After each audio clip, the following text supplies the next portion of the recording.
ফেলে রেখে দেয়, মেটেরিয়াল ফেলে রেখে দেয়, ফলে জলটা বেরোবার জায়গাটা হয় না, আর বৃষ্টি হলে সেগুলো নালায় ঢুকে যায়। এটা দায়িত্ব তাদের নিতে হবে, যারা জন্য দায়িত্ববান, দায়িত্বশীল। আপনারা নিজেদের লোকেদের বলুন একটু দায়িত্বশীলতার পরিচয় দিতে।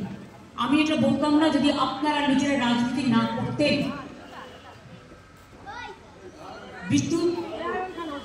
বিদ্যুতের কারেন্টে এবং বিদ্যুতের জন্য 8-9 জন মারা গেছে। আমি সকালবেলায় সঞ্জীব গোয়েঙ্কার সাথেও কথা বলেছি এবং তাদেরও বলেছি যে আপনাদের যেখানে যেখানে যা তার পড়ে আছে এটা আমরা দেখি না, এটা রাজ্য সরকারের হাতে নয়, এটা প্রাইভেট সেক্টর, আমাদের সময় নয়, এটা বামফ্রন্ট আমলের সময় থেকে ওরা পেয়েছে। সেই বিদ্যুতের তারগুলো ঠিকমতো যত্ন করুন। এবং হাওড়ার কিছুটা অঞ্চল তার মধ্যে পড়ে, দক্ষিণ 24 পরগনা, উত্তর 24 পরগনা অনেকটা অঞ্চল পড়ে। যারা মারা গিয়েছে তাদের পরিবারকে সাহায্য করা এবং তারা যাতে কোনো কাজে সুযোগ পায় তার ব্যবস্থা সরকার করবে।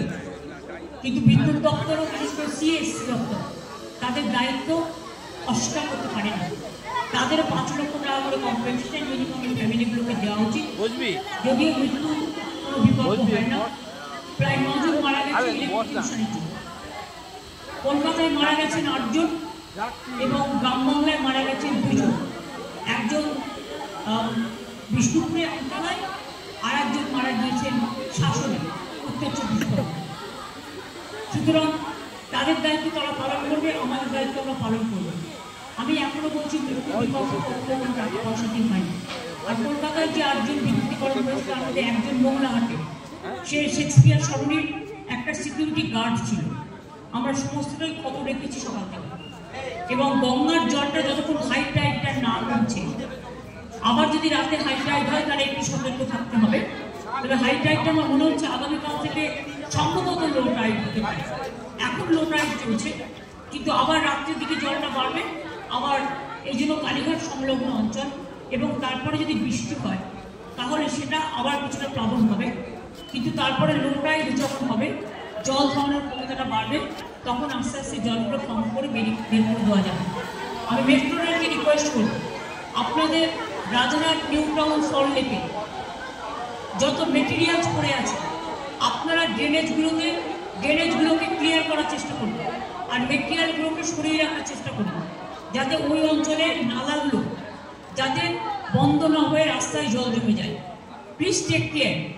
ফরাক্কা ব্যারেজকে অনুরোধ করব যে আপনারা চেষ্টা করুন ড্রেজিং করবার, যাতে জলটা বিহারে বন্যা হলে জল বেশি আসলে বিহারেও বন্যা হয়, বাংলাতেও হয়। ফরাক্কার জন্য বিহারও যেমন সাফার করে, বাংলাও সাফার করে।